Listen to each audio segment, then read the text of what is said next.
My name is Conor Jones, and I am 17, and this is my go-kart I've been building for my Burton South Derbyshire College for level 2 motor vehicle engineering course. Yeah, so we'll get in and involved and show you what's gone on with the go-kart. Okay, so we had to do, so college set us a challenge, well, it was sort of projects to do for college for our level 2 motor vehicle engineering course.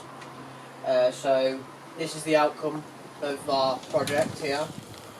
So what the project was, it was to design a go-kart. However, I decided to design the go-kart and build it at the same time. The go-kart had certain requirements it had to meet. For example, the requirements were braking system,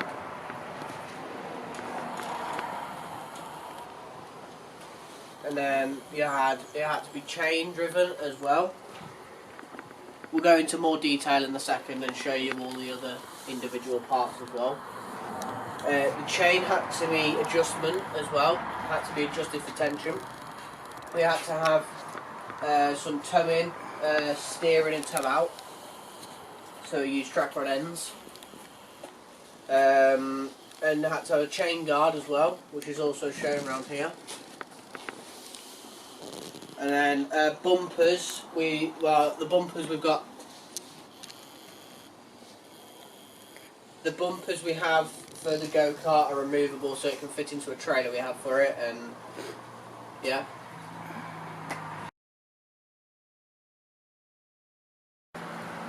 Okay, so this is section 3. This is reviewing designs of the go-kart. So, this go-kart, there are many different designs you can have for a go-kart. So you can have on-road, you can have off-road, you can have light car base. There are many varieties of different go-karts you can have. But for this one, I've gone and decided to go for an off-road sort of go-kart due to the fact that the area I'm going to be on is farmland and grass and stuff, so it suits. But to have an off-road go-kart suits the area of land that I'll be mostly using it on. Okay, so we're going to go into more of the go-kart's designs now and go through what the processes I did to get to the point I am at now. So to start off with, I started doing research on go-karts and the different sorts of frames and stuff I should use and different sorts of designs there are for the go-karts. So for ease of building and ease of just not having to use too much steel, we went for a ladder frame. It's easier to weld the plates together and just makes it a hell of a lot easier for us all to work on. And yeah.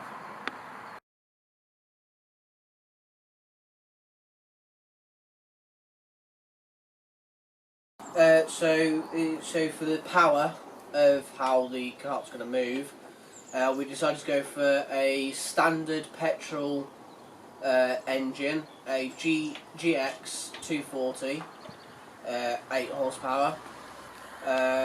It's a horizontal drive. We went for petrol because it'll be lighter than having to use electrical.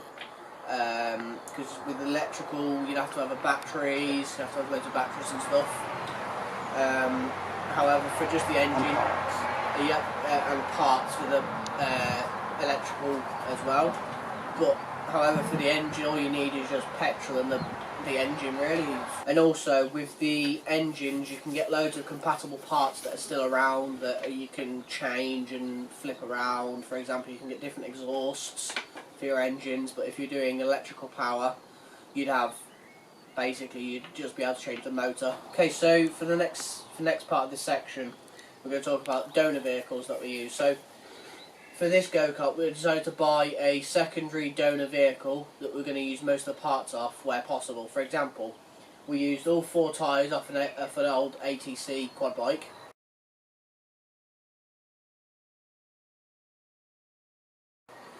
We had the front brakes as well off the quad bike as well. We used a suspension. and it was just to save cost, save time, because we had it all in one section. We could get it done quicker for this time we had for this go-kart project. Okay, so this is the section where we're going to go into more detail about everything, and so for the first part we're going to go into the frame. So for this we used 30mm. We used 30 by 30 by 2.5mm. For the method of welding everything together, we used arc welding.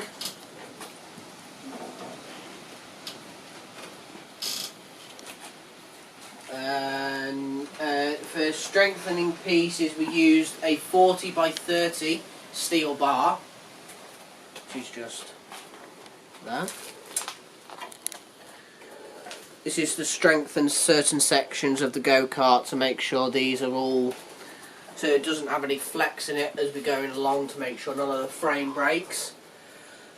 And then for the engine mounting plate, we used a 5mm plate and bolted the engine to it. We welded it to we put 2 steel bars down and then welded it onto those 2 steel bars. And then what we also had to do, we had to slot, we had to cut some sections out of the centre of the plate and on the edge of the plates to make the slots for the engine mounting system here. And then this was mostly for the chain tightening, as it says, for one of the requirements we had to be able to tighten the chain. So we put slots in the plate so we can tighten or loosen the chain however it needs to go.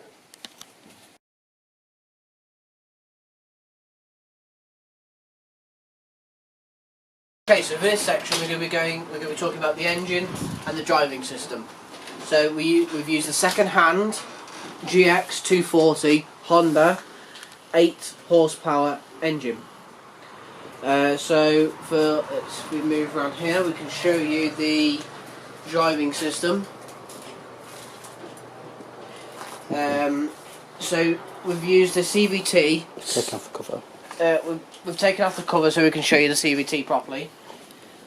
So what we've done is we've used a CVT as opposed to an ordinary clutch, because with the power of the engine and the size of the wheels, we'll be burning clutches out left, right and centre, and we'll be spending so much more money. So we decided to get a CVT which is more reliable and will not burn clutches out as we're not using the clutch. If we move further down here, we can show you a tachometer that we've added, which shows you rev counters of the engine and what the rev limiter of the engine is.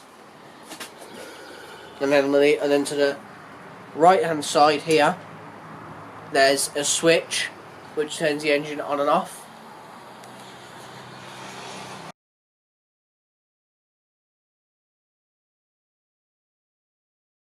CVT is short for the constant velocity transmission. So with the CVT, this is the drive pulley, which is connected straight into the shaft of the engine. Mm-hmm.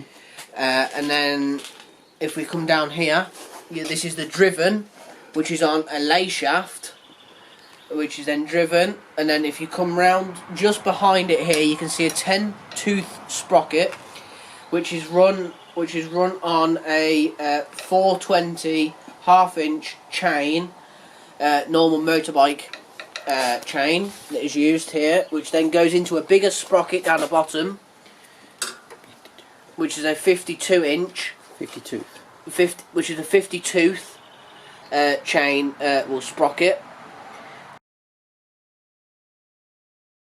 So with the axle, it's a 25mm keyed shaft. The wheels are from a Kids Donor quad, and then the adjustment required to fit the adjustment required to fit the drive hubs, which are just here, to the axle. What we had to do is we had to cut them off the old quad bike, and as you can see here, we had to weld them onto the keyed shaft. So for this, we got the bearing housings with new bearings on the inside of them. So we fabricated a 5mm steel for the hangers, for the hanger holders, which is just here on both sides of the both sides of the axle.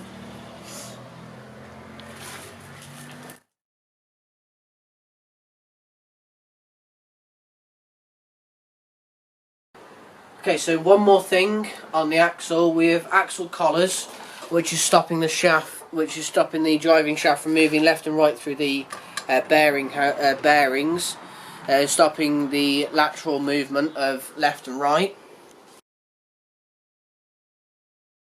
This section, we're going to move on to the front end of the vehicle, the suspension. So here, for the donor vehicle, from the donor kids quad bike, we'd use the original like suspension from it, which is all here, and it all connects to the hubs here, which is a built-in braking system. And then moving backwards a little bit, we move on to the track rod ends. So with this, we had to fabricate the track rod ends, because the track rod ends were really small, so we had to fabricate a new pipe along the inside, which you can see here. It goes all the way along here, back to that. We had to fabricate that, and then we had to drill it with a left hand thread and a right hand thread. And then moving back towards the driving position, we have the steering column here. And with the steering column, we found a couple of problems with it. For here, when we're taking it for a test drive, it would pull out. So for safety reasons, we obviously had to put a split pin in there to stop it from moving. We also had to extend the steering column, as you can see here, and then coming up to the top. Just before we finish, we get to a bearing that has been fitted on, which gives the steering easier movement and easier control. And then coming to the top, we finish with a brand new steering wheel we bought.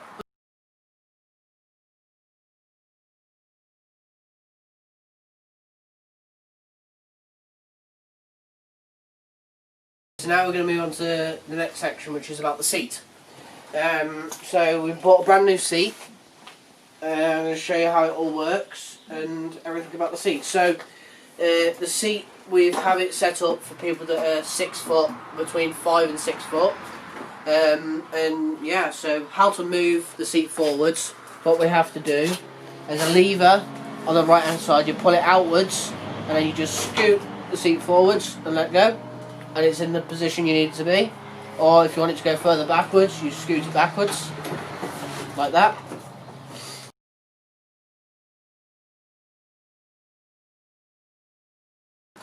Okay, for this next section we're going to talk about the pedals and everything around the pedals. So, first of all, we've got these plates here to rest our feet on, and just also it's a safety precaution as well. We've got them both sides for the underneath the accelerator and the brake. They're here to stop us from having, when we're going along, so our feet don't slip and then go underneath and break your leg. So it's a big safety precaution we have with it. And so with a throttle cable, we've got this attached on a steel box section that we've had welded on. And what we did, we got a throttle cable and attached it with with one long bolt, and put one nut on to hold it onto the actual the main part of the throttle, and then we clamped the brake we clamp the throttle cable in there with another nut, and then at the bottom that's holding it all on, we have a little pivot at the bottom, which is all pivoted and that's held on with a self-locking nut. Okay, so moving on to the braking section now. So here we have we've got a braking lay shaft here, which mates 3 braking systems into one, which is controlled by a brake. So we've got 4 sections here that have been welded on. Well, the cams have been welded on. So one here, which connects to the front left hand brake. We have one here for the pedal. We have one on the other side for the right hand front brake, and then we have one in the middle which connects to the rear brake. And on this side here we have quite a meaty spring, which pulls the brake back. I'll show you how it works. So as I push that forwards, the spring starts to get a bit tight. As I let it go, it just brings it back, just like so. Okay, so now briefly we're going to just move on to braking systems. To start off with, we'll move with the front braking system. So at the front we have cables here that go all the way down, all the way around, and then work the drums that are here. And while we're looking at the drums, I'll tell you a little bit of trouble we had with them. So with the drums, the friction on the drums had broken. So with them we had to re-glue all those, both sides, like both of them had fallen off the friction pads on the actual brake. So we had to fix them, put them back together, and then rebuild all the brakes back together. And we also had to clean them down and everything. And we had to make some custom clamps to hold the cable, which are just here. And as we put the brakes on, the clamps move. They move along with the movement of your left foot on the brake pedal, both sides.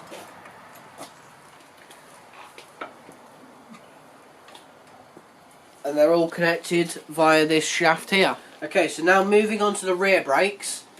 If we come round here, so on the rear brakes we have a caliper here, which is a disc brake, and it has a caliper, and then it pushes brake pads against this disc and works as normal brakes on a vehicle does, really. And as we move forwards towards back to the front of the vehicle, you'll see here we have a master cylinder, which is where we have all the braking fluid for the rear caliper to work. And here, just above, connected to our master cylinder, we have a steel rod that goes forward to a little T section, which is then connected to this at the front where I showed you earlier. It's connected to the braking lay shaft here in this centre, in this second one on the left hand side. And as you push the brake, it moves this forwards at the bottom, which then pushes the top section back towards the vehicle, back to the front of the vehicle, which then moves the master cylinder and turns the rear brakes on.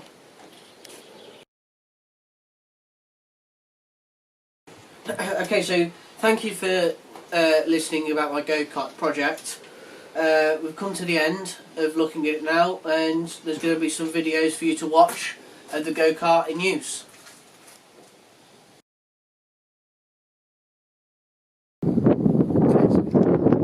Okay, so I'm going to give the go-kart a go. Let's see if it runs.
There we go, that's the go-kart, thank you.